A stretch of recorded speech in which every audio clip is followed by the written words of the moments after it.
여러분 안녕하십니까. 경제현장 오늘 고광철입니다. 오늘의 주요 뉴스 전해드리겠습니다. 미국 내 서비스를 중단했던 중국계 동영상 플랫폼 틱톡이 19일 서비스를 재개했습니다. 도널드 트럼프 대통령 당선인이 취임 당일 행정명령을 통해 틱톡의 미국 사업권 매각 기간을 연장하겠다고 밝힘에 따라 서비스를 재개하게 된 건데요. 틱톡은 트럼프 대통령과 협력해 틱톡을 미국에 유지할 수 있는 장기적인 해결책을 마련하겠다고 밝혔습니다. 트럼프 대통령 당선인 측이 취임식을 앞두고 밈코인을 출시한 후 시가총액이 순식간에 13조 원을 돌파했습니다. 밈코인은 아무런 효용 없이 재미나 농담 삼아 발행하는 투기적인 가상자산을 발행하는데요. 트럼프 밈코인은 트럼프의 차남 계열사가 유통량의 80%를 갖고 있는 것으로 알려져 대통령직 장사를 한다는 비판을 사고 있습니다. 고려아연 경영권의 주인을 결정할 운명의 시간이 다가왔습니다. 최윤범 고려아연 회장 측과 MBK 파트너스 영풍연합은 23일 임시주총에서 표 대결을 벌이는데요. 이번 표 대결의 핵심은 특정 이사 후보에게 표를 몰아줄 수 있는 집중투표제의 통과 여부입니다. 이재명 더불어민주당 대표가 오늘 6대 은행장들을 만나 상생금융 확대 방안을 논의합니다. 이재명 대표는 소상공인 등 금융약자에 대한 지원과 가산금리 인하 방안 등을 요청할 것으로 알려졌는데요. 야당 대표의 은행장 소집과 툭하면 꺼내드는 상생금융, 문제는 없는지 이어지는 집중 진단에서 살펴보겠습니다. 경제현장은 SBS BG앱과 유튜브에서도 실시간 시청 가능합니다. SBS BG앱을 다운받아 시청하면 더 많은 정보와 뉴스를 볼 수 있습니다.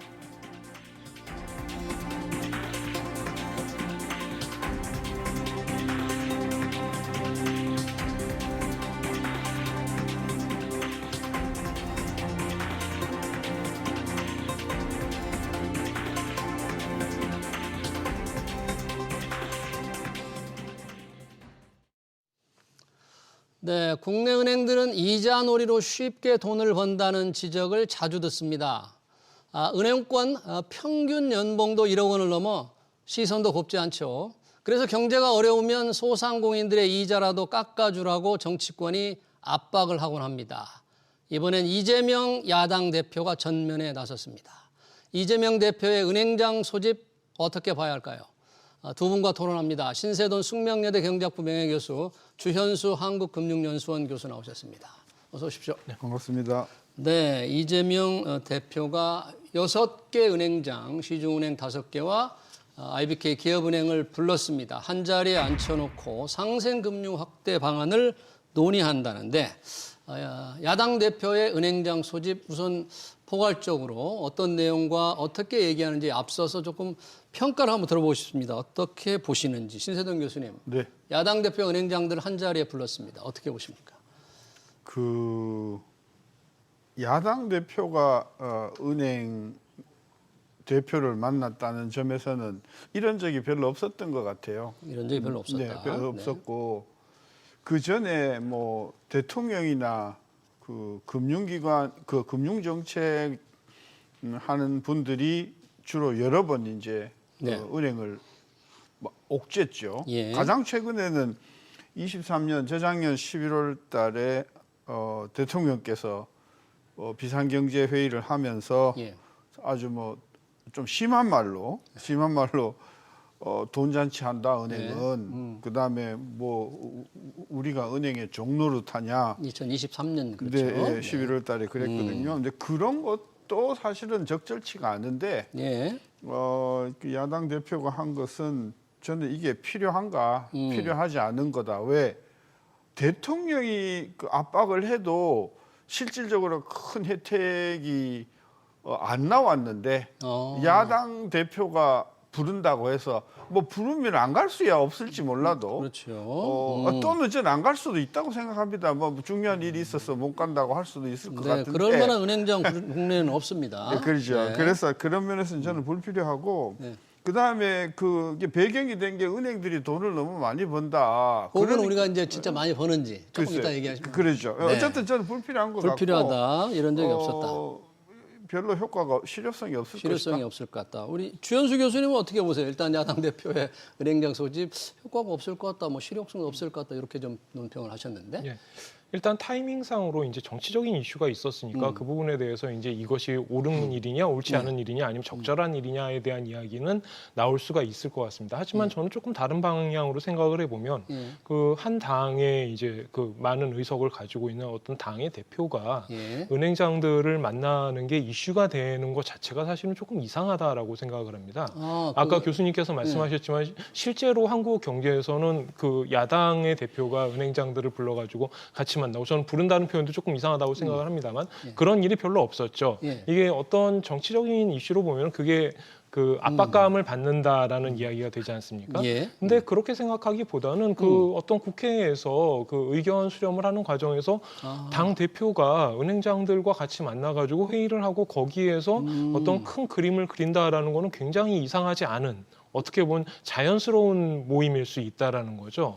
다만 이게 이제 타이밍상 좀 안 좋고 그다음에 뭐 이런 부분들이 있기 때문에 좀 이런저런 이야기가 나올 수 있는데 저는 그것보다는 이 부분은 차라리 더 자주 만나라. 자주 만나라. 여당 대표도 그렇고 야당 대표도 그렇고 관련자들이 있다라고 한다면은 더 자주 만나서 서로 간의 의견을 공유하는 게 더 바람직한 자세가 아닌가라고 생각을 하고 있습니다. 은행권의 얘기를 야당 대표가 좀 들어서 뭐 현장 얘기도 듣고 필요한 상황 요구도 할 수 있고 얘기를 좀 더 오히려 자주 해도 괜찮지 않겠느냐 뭐 그런 이제 말씀이신데 두 분이 보는 시각은 좀 다릅니다만 일단 만나서 그러면 자 무슨 얘기를 할지는 여러 가지 얘기들이 나오고 있습니다. 뭐 소상공인 자영업자들의 지원 확대 요구 방안이 있을 수 있고 요번에는 또 대출 금리에서 가산 금리라고 있습니다. 우리 대출 금리 설정할 때 지표 금리에다가 더해주는 금리도 요걸 좀 깎으려고 하지 않나 뭐 이런 얘기들이 우선 있습니다.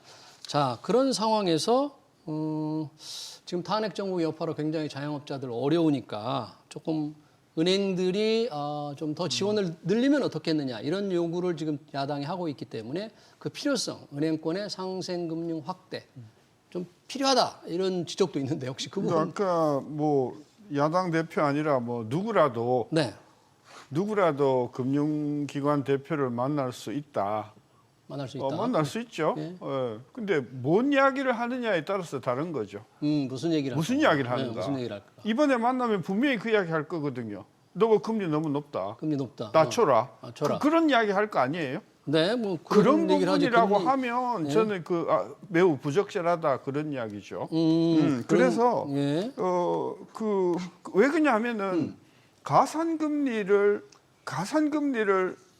압력에 의해서 못 올리도록 하면 대출 받는 사람의 입장에서는 좋겠죠. 그렇죠. 근데 부작용이 나죠. 부작용이 있을 수 있다. 왜냐하면 대출의 규모가 확 늘어날 것 아니에요. 그다음에요.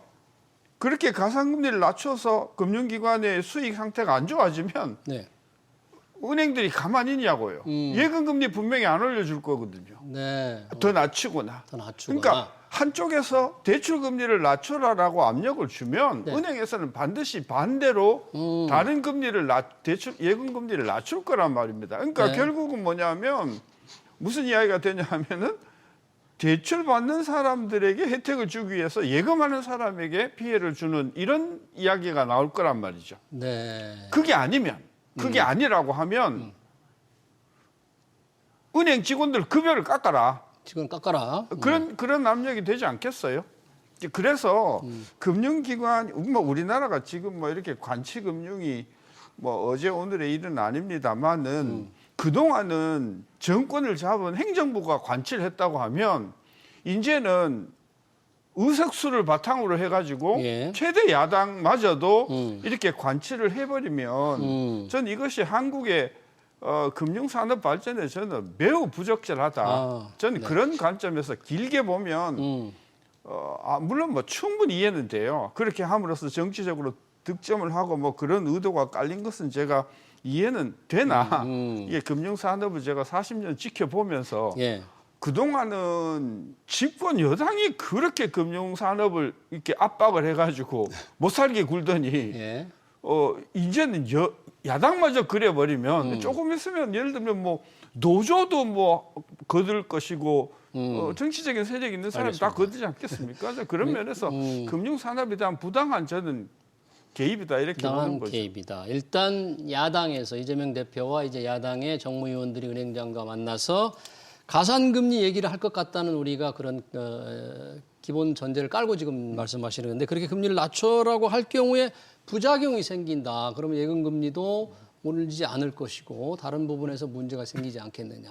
자, 가산 금리가 지금 문제가 되고 있는 것은 야당이 오래전부터 이 가산 금리 뭔가 좀 낮추려고 하는 확실한 움직임이 지금 있는 겁니까, 야당은? 예, 뭐 이 부분에 대한 얘기는 사실 은행법 개정안이 나오면서 계속해서 이야기가 되어 왔었죠. 야당이 낸 은행법 개정안이죠. 네, 맞습니다. 예. 이게 사실 이번에 처음 나온 것도 아니고 이전부터 계속해서 개정안이 발의가 되기는 했었습니다. 예.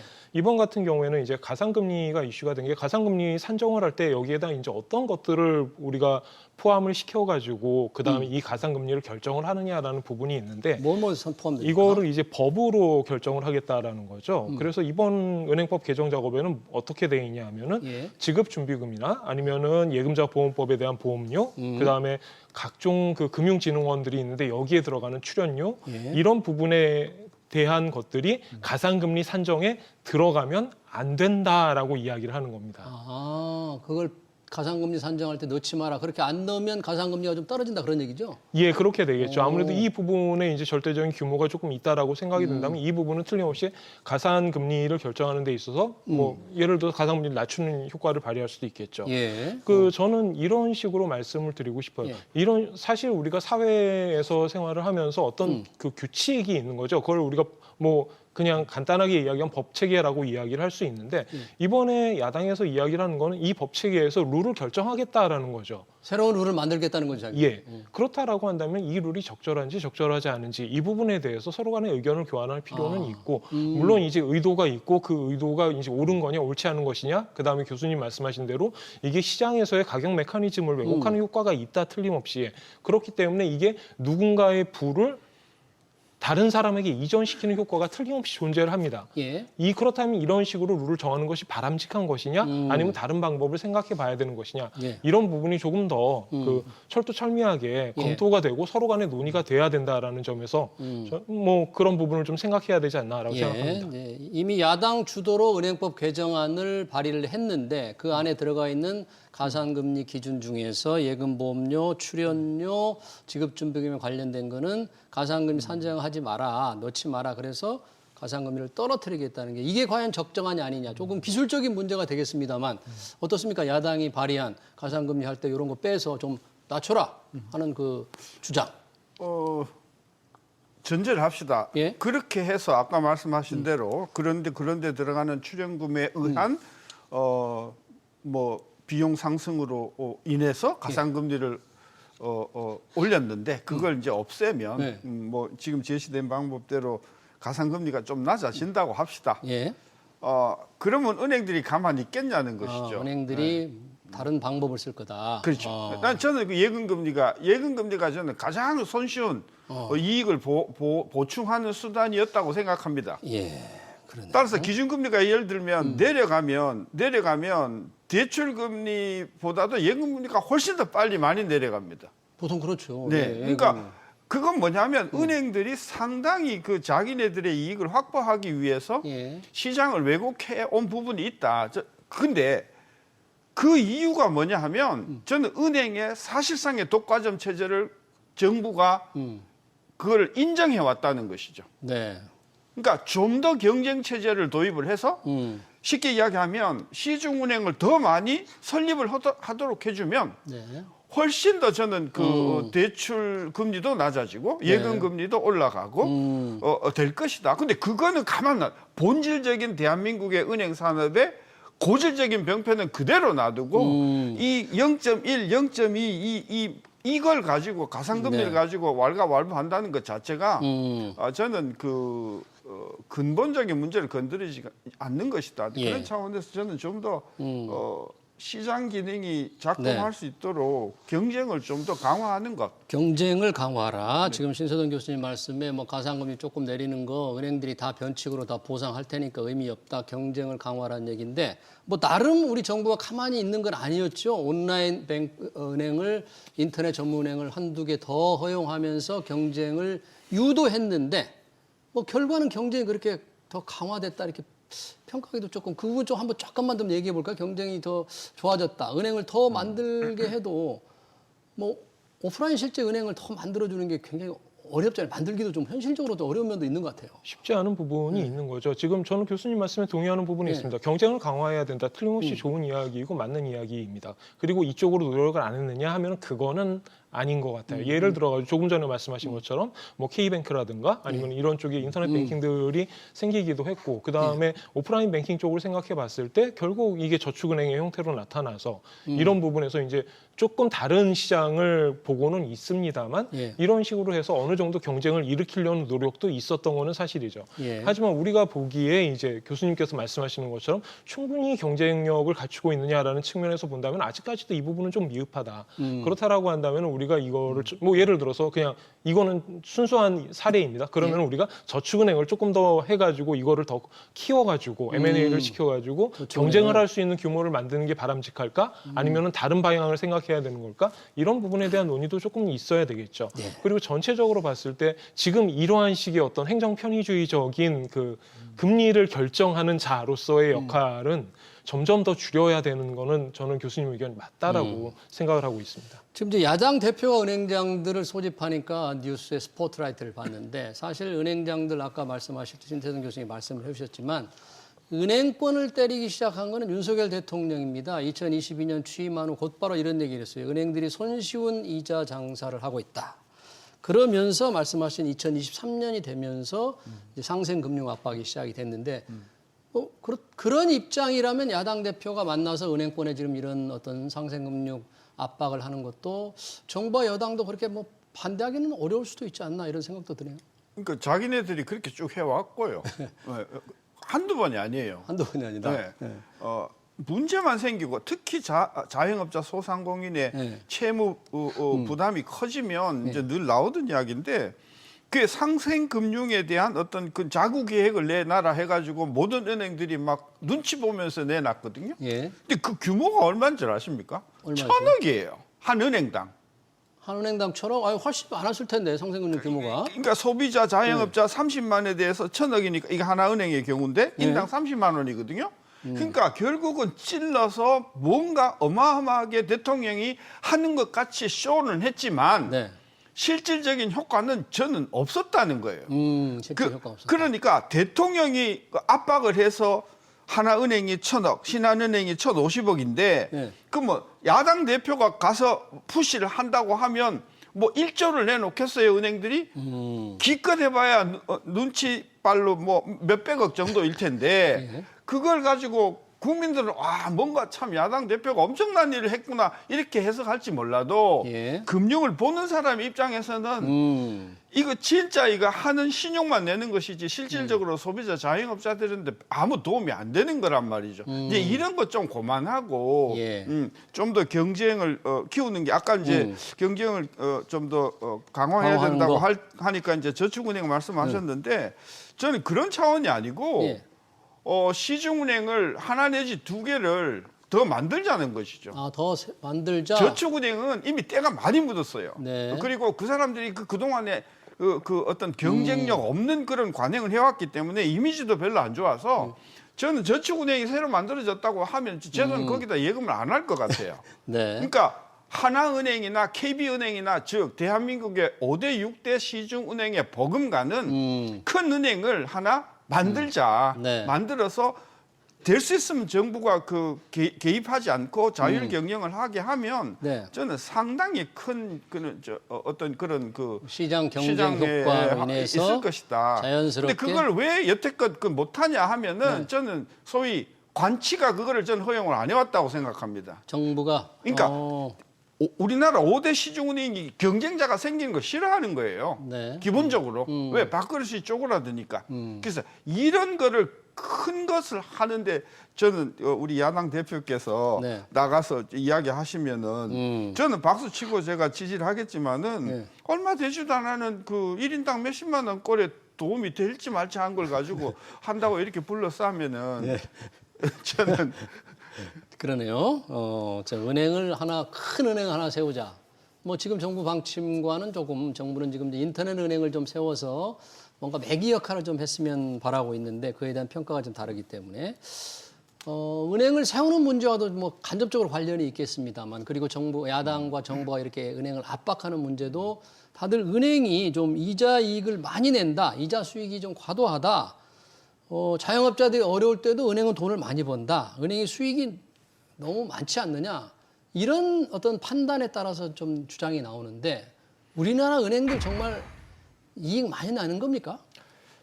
뭐 여러 가지 얘기를 해볼 수가 있겠죠. 네. 일단 숫자만으로 본다면은 24년 3분기 기준으로 해서 국내 은행 기준으로 보면 당기순이익이 6.2조 원입니다. 6조 2천억. 네. 그런데 SK하이닉스의 3분기 순이익은 5.7조 원이에요. 5조 7천억. 네. 그러면은 제가 일부러 숫자를 비슷하게 예, 맞춰가지고 예, 가져와 예. 봤는데요. 한 기업이 물론 이제 SK하이닉스라는 건 반도체 쪽에서 굉장히 큰 그 세일즈 포스를 가지고 있습니다만 이런 식으로 봤을 때 전체적으로 우리나라 국내 은행들의 당기순이익이 높은 수준이냐 그러면 사실 조금 애매한 부분이 있습니다. 예. 예를 들어서 월드뱅크에서 2021년 자료를 가지고 와가지고 예. 국가별의 은행업 이제 세후 ROE를 계산해 가지고 나오네요. 네 국가 이제 크로스 컨트리로 국가별로 자본에 비교를 하기 대해서 위한 이익을 건데 얼마나 냈는지. 네. 예. 여기에서 보실 때 한국 은행들이 ROE가 충분히 높다라고 보기에는 조금 어려운 수준이에요. 그냥 뭐 에버리지 정도는 하고 있는 것 같다. 예. 뭐 그 정도가 되고 있지. 여기에서 뭐 경쟁을 통해 가지고 어떤 새로운 수익을 올리고 있다. 예. 그 정도는 아니다라는 거죠. 수익성이 높진 않다. 다른 나라에 비하면 우리나라 네, 은행들이. 그렇습니다. 예. 그러니까 금융업이 발전돼 있는 국가가 아니에요. 한국 같은 경우에는 항상 이 부분에 얘기가 나오죠. 그래서 금융허브에 관련된 이슈들도 나오고 예. 그래서 이제 교수님께서 계속해서 경쟁에 대한 이야기를 강조하시는 부분이 있고 그런데 전체적으로 봤을 때 금융에 대한 경쟁력을 살리기 위해서는 그렇다라고 한다면 뭘 해야 되느냐? 일단 가장 먼저 이야기를 하는 게 경쟁을 어떻게 일으킬 것이냐? 그 부분에서 관치 금융이라는 그 이슈를 어떤 식으로 떼어낼 것이냐? 이제 이 부분이 중요하다는 얘기가 되는 거죠. 예. 이런 이제 관치, 관이 취한 정부가 다스리는 은행권을 지배하는 상태에서 지금 정치권까지 나서서 이러고 돼 있는데 만약 이렇게 된다면 지금 은행들 지금 우리가 밸류업, 기업 가치를 높인다, 밸류업에서 좀 가장 기대가 모아지는 게 금융업이거든요. 특히 은행업이거든요. 밸류업이 좀 더 될 거다. 왜냐하면 지금 은행업이 주가 순 자산 비율이나 이런 거에 비해 상대적으로 낮으니까 기대가 될 것 같은데 이런 야당 대표 은행장 소집이라든지 또는 관치가 계속되는 상황에서는 상당히 이것과는 어긋나는 거 아니겠어요? 정부가 추진하는 밸류업과는 또. 저는 이게 밸류업 이야기를 네. 특히 관치의 주범이라고 할 수 있는 기재부나 금융위에서 이게 몇 년 전서부터 되게 이야기 떠들었잖아요. 밸류업, 네. 자기네들이 망쳐놓고서 자기네들이 간섭을 해가지고 온갖 그냥 손발에다가 규제를 다 묶고 조금만 이익이 난다 싶으면 그 많은 것도 아닌데 예. 그거다 뭐 몇천억을 띄어가지고 상생하라고 막 이렇게 해서 이 우리나라의 금융산업이 진짜 걸레같이 되게 만든 장본인들이 나서서 뭐 밸류업을 한다는 것 자체가 안 될 거다 저는 이런 식으로 하면 그런 식으로 하면 네 그래서 밸류업 이야기 꺼내지 마라. 그리고 진짜 정부가 밸류업을 하고 싶으면 규제를 풀어라.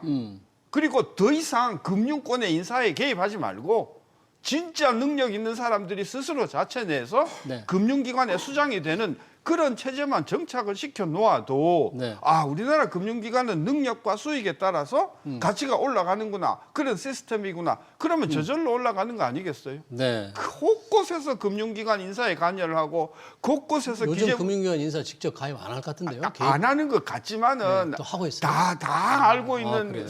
사실 아닙니까? 그러니까 뭐 여러 가지 임원진이나 또는 뭐 수장이나 하는데 전부 그리고 오는 사람들이 보세요. 대부분 다 기재부 출신들이 오시지 않습니까? 네. 그런 면에서 근본적인 문제는 그대로 두고서 밸류업을 한다는 것, 정부의 특히 정부의 그런 그 제스처가 저는 예. 어불성설이다. 네, 그리고 이미- 진짜 밸류업을 하고 싶으면 그 밸류업을 결정짓는 주 세력은 금융기관 스스로라는 것이죠. 네. 금융기관 스스로가 이게 자기네들의 그 가장 본업인데 스스로 놔두면 잘할 건데 각종 그냥 그 규제와 묶어놓고 규제해놓고서는 압력으로 또 입 싹 닫고는 뭐 밸류업을 하라고 그러니까. 그러니 저는 이게 정말 우리나라 금융산업이 발전을 못한 이유는요 네. 관치다. 관치다. 관치금융. 자, 얼마나 이게 관치가 이제 많이 개선이 되고 있다는 게 일반적인 평가입니다만 그래도 여전하게 관치가 계속되고 있다고 신세동 교수님 말씀해 주셨고 그런 상황에서 야당까지 나서니까 이 투자자들에겐 조금 부정적인 메시지가 되지 않을까 우려됩니다. 사실 이재명 대표가 이제 은행장을 소집하니까 2023년이 좀 생각이 나는데요. 당시 정부가 은행들을 압박하면서 상생금융으로 압박하면서 야당에서는 특히 이재명 대표가 횡재세를 도입해야 된다고 주장했습니다.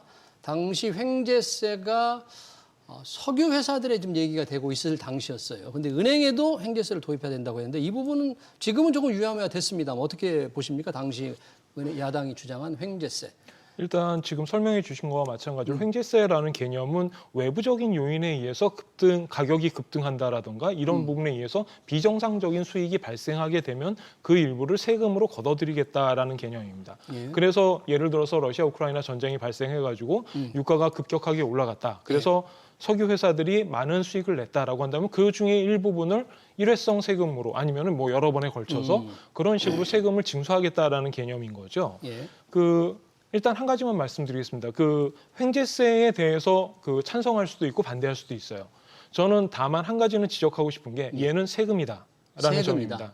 어떤 말씀을 드리는 거냐면은 지금까지 은행산업, 금융산업에 나타나고 있는 상생기금도 전형적인 그런 케이스죠. 세금에 의한 시스템이 아니고 자의적으로 사실 팔을 비틀어서 제도에 없는 방식으로 돈을 객출하게 강제화시키는 데 문제가 있다라고 생각을 해요. 예. 세금 시스템으로 들어가게 되면 그런 점에서는 한 발자국 더 나간다라고 생각을 합니다. 물론 이제 은행에 대해서 횡재세를 과연 징수할 수 있느냐, 어떤 외부성이 있길래 은행이 더 추가적으로 돈을 벌어서 그 추가적인 수익에 대해서 세금을 거둘 수 있느냐와 같은 그런 논리적인 이제 논쟁은 있을 수가 있겠죠. 하지만 그 부분을 자체에 놓고 생각해 본다라고 한다면 지금까지 우리나라 금융산업에서 이른바 팔 비틀기 아니면 관치금융식의 어떤 비자발적인 출현 같은 그런 부분보다는 오히려 이 부분이 한 발자국 앞서 나가는 아니면 반발자국이라고 표현하더라도 그러니까 횡재세가 은행권에 대한 횡재세가 타당하냐 아니냐는 다른 문제이고 비자발적 강요하는 것보다 적법 절차를 바탕으로 하는 거는 뭐 얘기할 수 있다 이런 얘기네요. 예, 차라리 그게 낫다라는 거죠.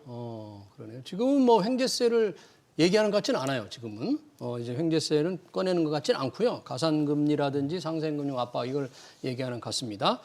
오늘 마침 은행권에 대한 야당의 압박과 관련해서 조금 은행들이 돈을 많이 버느냐 안 버느냐 이런 문제와 조금 관련이 있을 것 같은데 KB국민은행 노조가 임금 인상률 2.8%에 성과급 300% 더하기 1,000만 원을 요구하면서 파업을 추진하고 있습니다. KB국민은행의 평균 연봉은 1억 2천만 원인데 이런 상태에서 은행 노조의 이런 파업 경고는 어떻게 해석해야 될까? 이러니까 뭔가 이 외부의 압박이 많이 들어오나 돈을 압력을 들어오나 이런 생각도 갖게 만들고. 야당 대표가 저분들을 먼저 만나야죠. 노조원들을 만나서 네. 그거 불공평하잖아요. 경영진은 만나고 저렇게 부당하게 주장하는 사람은 왜 안 만나냐는 거죠. 아까 횡재세 이야기가 나왔는데요. 횡재세. 네. 옛날에 이게 1900 언제인지 모르겠는데 어떤 유가가 폭등하면서 이제 이 문제가 미국에서 불거져 가지고 도입이 됐어요. 근데 해보니까요 실제로 거치질 않아요. 왜? 다 빠져나가요. 법을 도입했는데도. 네, 그러니까 괜히 소리만 요란하지 은행들이나 정유회사들이 다 빠져나가게 돼 있습니다. 그리고 그 결과는 뭐냐 하면 이렇게 석유 수익에 대한 세금을 물리니까 석유 회사들이 국내에서 생산 안 하고 전부 수입을 해버린 겁니다. 그래서 미국이 석유 산업이 오히려 후퇴하는 데 결정적인 역할을 한 게 횡재세였다는 게 이미 판결이 났습니다. 따라서 우리나라 이 횡재세는 전 더 이상 야당이 이거를 주장을 못할 거라고 생각해요. 네, 그래서 그런지 지금 주장은 안 합니다. 이거는 왜냐하면 정의 자체가 굉장히 애매합니다. 지난번에 낸 게 뭐냐면 지난 5년 평균 수익을 기준으로 잡아서 거기에 대해서 20%를 더 벌어들이는 경우에 벌어들인 것의 40% 범위 내에서 돈을 걷어가지고 이걸 세금이라고 그러셨는데 세금이 공평하게 써야 되잖아요. 어디에다 쓰냐 하면은 자영업자나 소상공인에게 특별히 어려운 쪽에다가 그 돈을 주겠다라고 하니까 네. 결국은 저는 이렇게 하면 금융기관 다 빠져나가고요. 실제 도움도 별로 안 되고요. 네. 불필요한 전 사족이다. 네, 여튼 지금은 야당에서 횡재세를 주장하지 않지만 2023년에 그랬다는 얘기고요.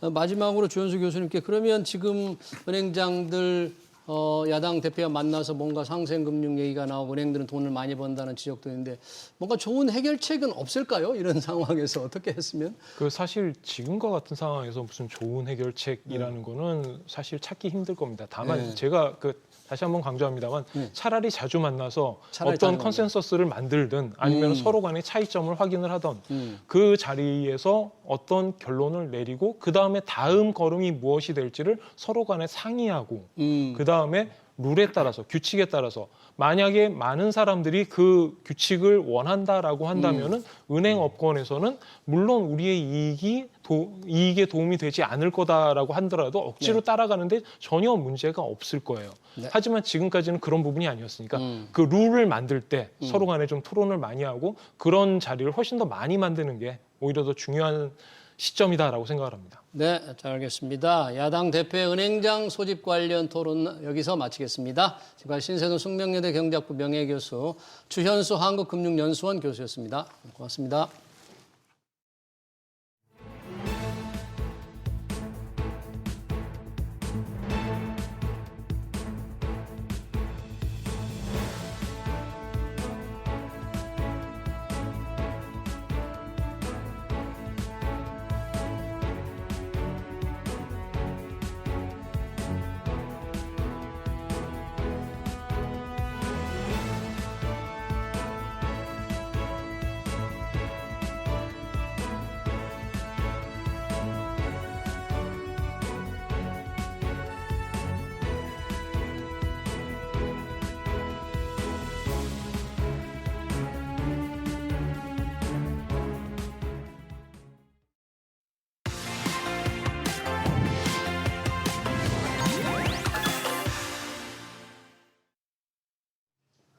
네, 미 연준의 기준금리 인하 속도에 대한 전망이 엇갈리는 가운데 새해 첫 FOMC가 다음 주로 다가왔습니다. 트럼프 당선인은 한국 시간으로 내일 새벽 대통령으로 공식 취임하는데요. 향후 연준의 금리 결정에 어떤 영향을 미칠지 시장은 촉각을 곤두세우고 있습니다. 증시부터 채권, 환율까지 어떤 흐름을 보일지 신동준 숭실대 금융경제학과 겸임교수 모시고 얘기 들어보겠습니다. 교수님 어서 오십시오. 네, 안녕하세요. 반갑습니다. 자, FOMC 우리 한국은행은 지난번에 기준금리를 유지를 했고 FOMC가 이제 다음 주 다가왔습니다. 새해 첫 FOMC에서는 연준이 기준금리를 유지할 것이다 이런 전망이 일단 많은데 올해 횟수는 뭐 한 차례, 두 차례 이런 전망이 있습니다만 혹시 뭐 최근 분위기가 좀 뭐 달라지고 있다 이런 분석도 있던데 요즘 조금 뭐 분위기가 좀 달라지고 있어요? 네, 작년 12월 FOMC 때 올해 금리 인하폭을 4차례에서 2차례 정도로 이제 점도표를 상으로 낮췄지 않습니까? 네. 그 이후에 사실 경제 지표들이 굉장히 견조하게 잘 나왔고요. 그리고 인플레이션 데이터들도 생각보다는 잘 안 잡힌다. 뭐 이런 분석들이 많이 나오면서 네.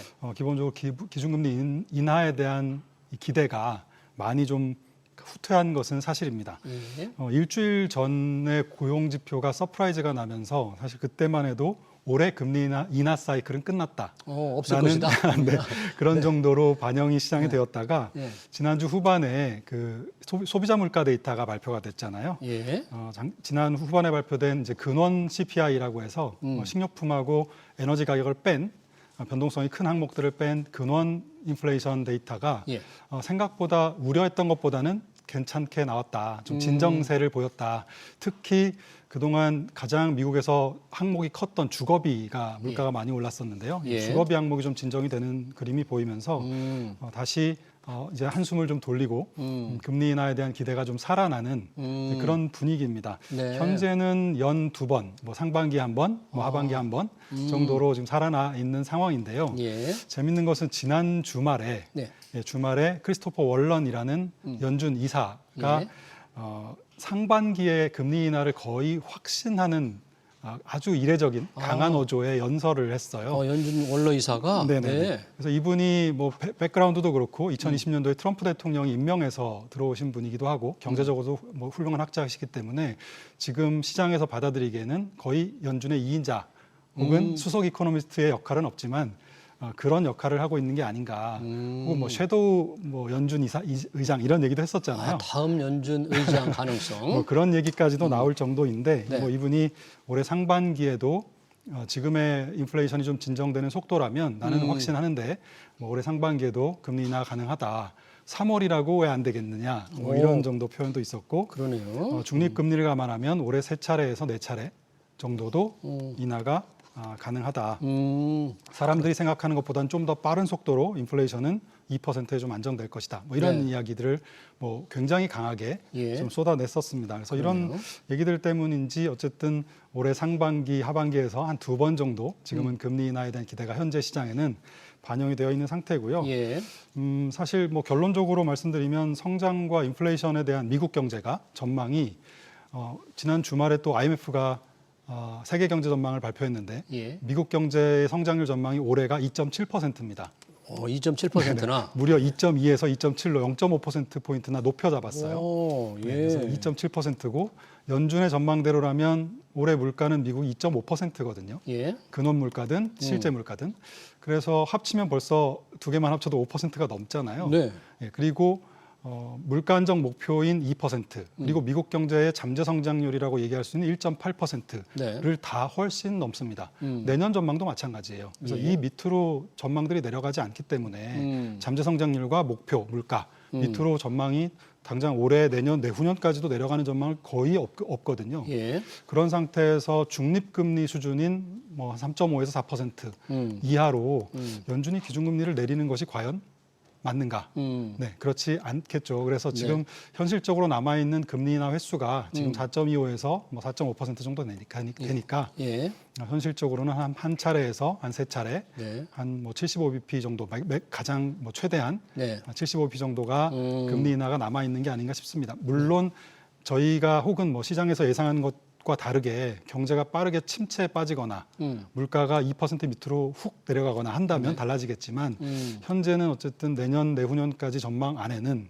그런 전망은 없으니까요. 예. 그런 부분 감안하면 한 번에서 세 번 정도 인하는 남아 있다. 그러네요. 이렇게 해석할 수 있겠습니다. 네, 그러니까 12월 소비자 물가 지표가 발표된 이후에 인플레 불안에 대한 우려가 조금 진정되면서 당초 생각했던 대로 올해 2차례 또는 뭐 3차례 아니면 한 차례 정도 금리 인하 가능할 것이다. 특히 크리스토퍼 월러 이사의 그런 금리 상반기 인하 확신 전망이 시장에 그렇게 좀 팽배해 있다. 이제 이렇게 되니까 이번 1월 달에는 안 내린다는 거죠, 일단. 네, 맞습니다. 그렇죠? 1월 달은 뭐 거의 동결로. 거의 동결로 그대로 가지만 횟수가 앞으로 한 차례에서 3차례 정도 이렇게 예상을 하셨습니다. 자, 트럼프 대통령이 이제 취임을 하게 되는데 연준에 이제 어떤 직접적인 영향을 미치기는 어려울 수도 있습니다만 여러 가지 정책을 통해서 연준 결정이 이제 쉽지 않을 것 같아요. 변수가 과연 어떻게 정책이 나올 수는 모르겠습니다만 일단 관세 그렇죠. 예상이 돼 있는데 네네. 이 연준의 통화 정책이 환경이 좀 많이 달라지겠어요. 지금 상황이라면. 뭐 정치적인 것에 의해서 크게 달라지지는 않을 것 같고요. 예. 하지만 이제 경제 정책들이 관심 있게 봐야 될 것들이 많이 있지 않습니까? 예. 뭐 관세 정책이라든가 이민 정책은 이민. 네, 뭐 당연히 노동에 대한 공급을 줄여줄 테니까 네. 물가를 좀 끌어올리는 요인이 될 가능성이 있고요. 그리고 감세를 해주거나 예. 규제를 풀어주는 정책은 또 성장을 자극하는 정책이니까 네. 이 부분은 또 역시 물가를 끌어올리는 요인이기도 하죠. 그래서 사실 후자는 최근까지 주식시장에 트럼프 대통령 당선 이후에 상당히 많이 반영이 되어 있는 부분입니다. 성장이라든가 뭐 감세, 성장의 규제 완화. 기대감은. 네, 맞습니다. 이런 부분 많이 반영되어 있고요. 예. 지금은 가장 시장이 두려워하는 것은 이제 관세죠. 관세. 네, 관세를 글쎄요 한 세 가지 정도로 나눠서 좀 볼 필요가 있는데요. 예. 인플레이션에 미치는 영향을 좀 중심으로 보면 일단 관세가 트럼프 대통령이 취임하면 부과될 것이다라는 걱정이 워낙 많았기 때문에 이미 관세 부과가 되기 직전에 수입이 엄청나게 늘었습니다. 아, 이미 관세 비싸지기 전에 막 수입을 그렇죠. 했군요. 그래서 미리 사서 일단 재워놓고 이제 국내에다 공급을 하는 당연히 그렇지 않겠습니까?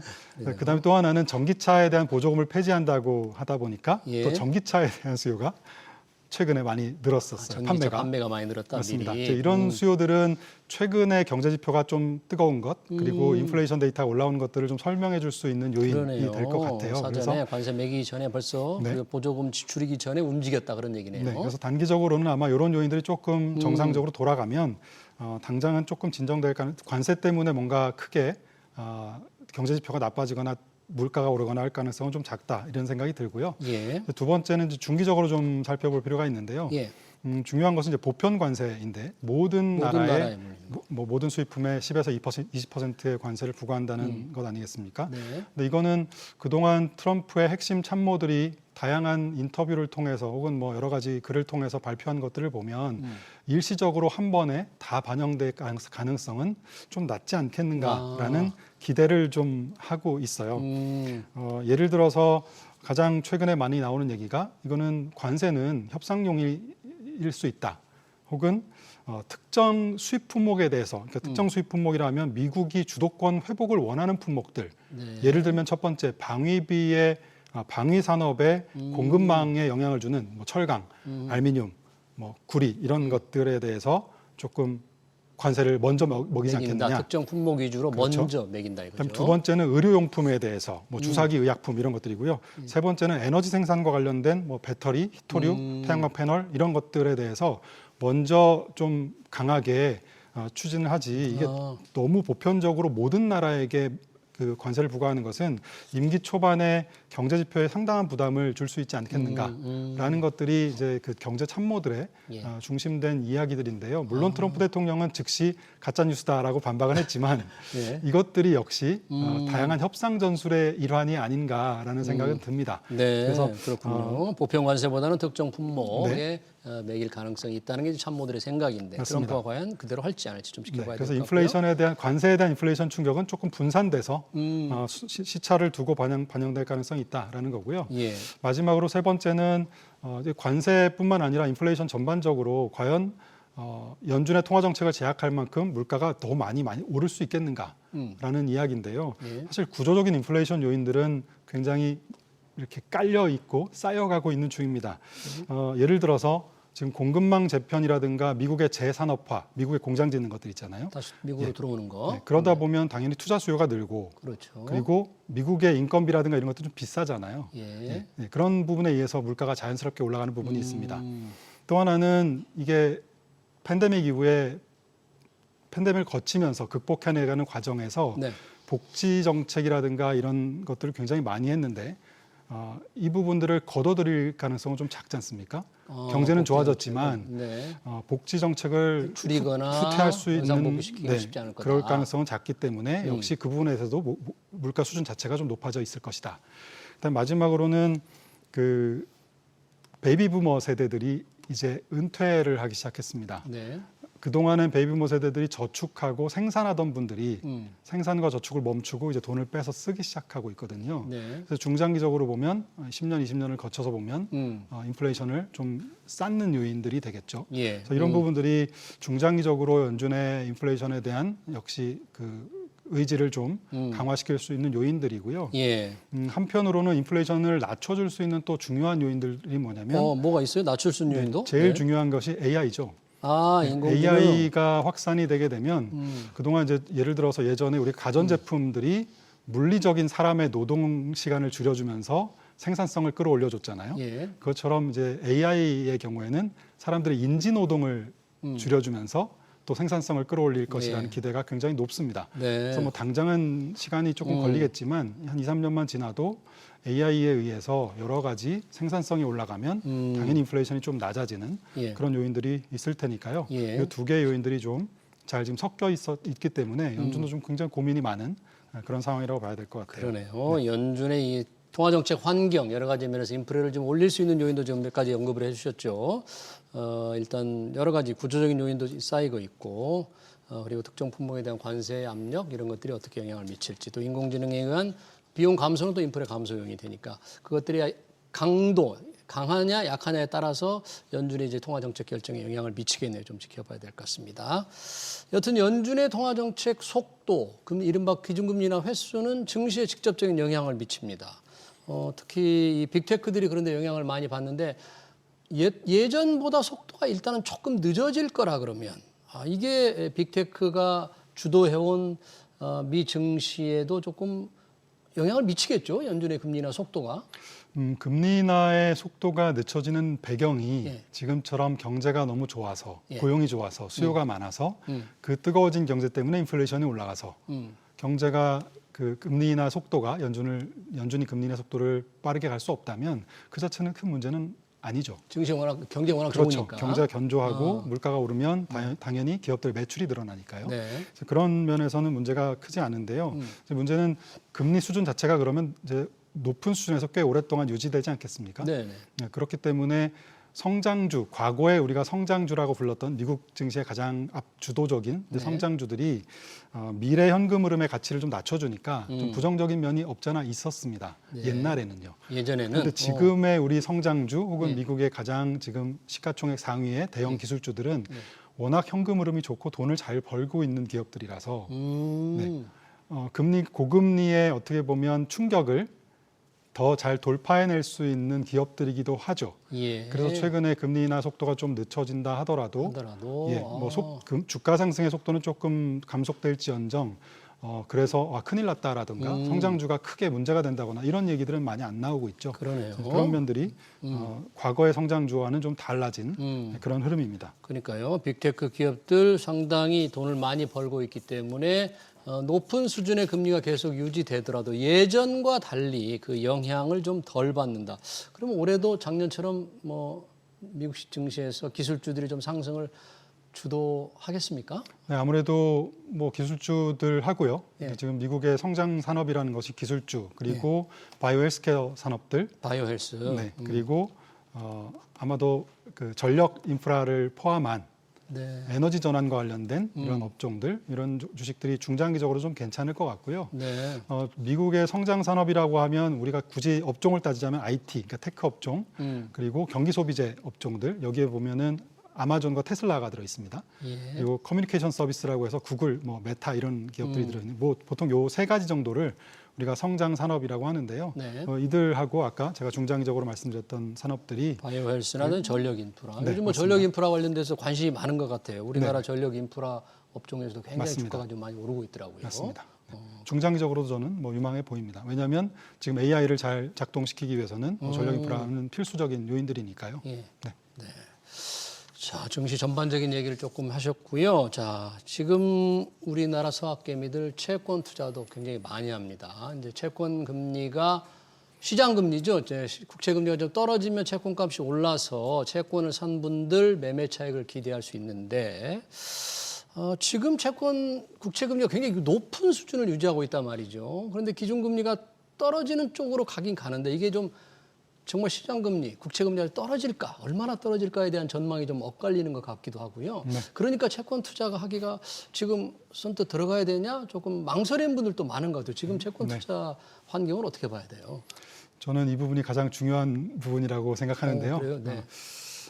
저는 금리가 만약에 지금 사서 채권 금리가 떨어질 거를 감안해서 매수하는 네. 자본 차익 목적의 투자자라면 지금 들어가면 안 된다. 그래요? 라고 말씀드리고 싶고요. 오, 예. 그러나 지금 미국의 20년물, 30년물 국채 금리가 5%가 넘습니다. 그렇죠. 네. 네. 달러 자산으로 되어 있는 미국 국채를 나는 장기적으로 5%짜리의 쿠폰을 이자를 받으면서 가져가겠다라는 투자자라면 그것도 역시 한 번에 들어갈 필요는 없고요. 네. 좀 나눠서 살 필요가 있다. 왜냐하면 저는 장기 금리가 예. 지금 추세적으로 올라가고 있는 과정이라고 봅니다. 추세적으로 올라간다. 네, 맞습니다. 네. 이게 고금리가 높은 수준에서 그냥 길어지는 게 아니라 예. 출렁거리면서 추세적으로 장기 금리가 상승한다는 거죠. 예. 이거는 기본적으로 왜 이런 일이 벌어지는 거냐면 예.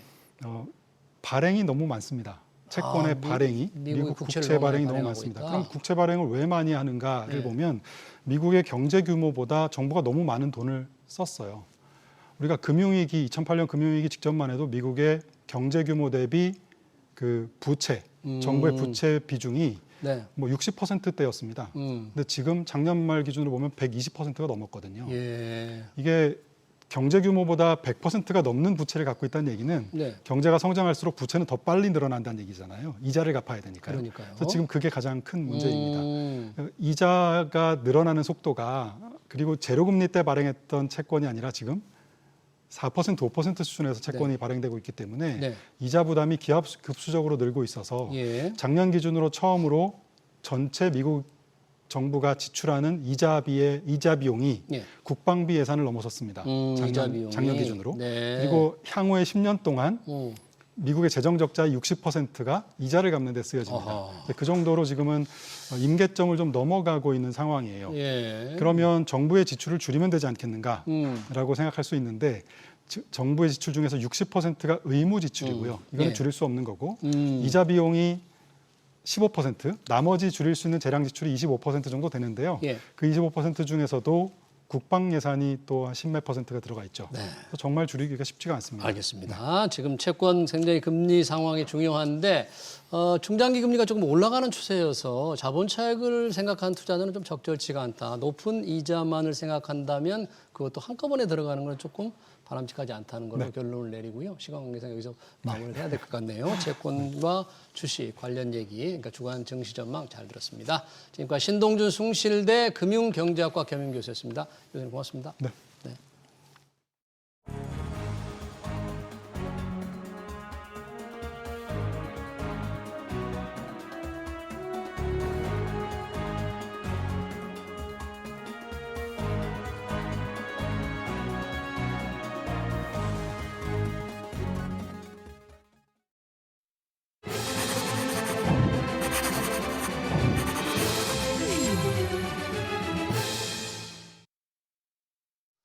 네, 윤석열 대통령은 집권하자마자 은행권을 때리기 시작했죠. 손쉬운 이자 장사로 돈을 번다고 압박했는데요. 은행들은 상생금융이라는 이름으로 생돈을 내야 했습니다. 당시 이재명 민주당 대표는 한 발 더 나갔죠. 횡재세를 들고 나왔습니다. 은행들이 고금리 시절 횡재하듯 돈을 벌었으니 세금으로 뜯어내겠다는 구상이었습니다. 이재명 대표가 은행장들을 불러 모았습니다. 같은 야당 대표지만 윤석열 대통령이 구치소로 들어간 지금 무게감이 완전히 다르죠. 은행들 생돈 좀 더 털리게 생겼습니다. SBS 비즈 경제 현장 오늘 여기서 마치겠습니다. 시청해주신 여러분 고맙습니다.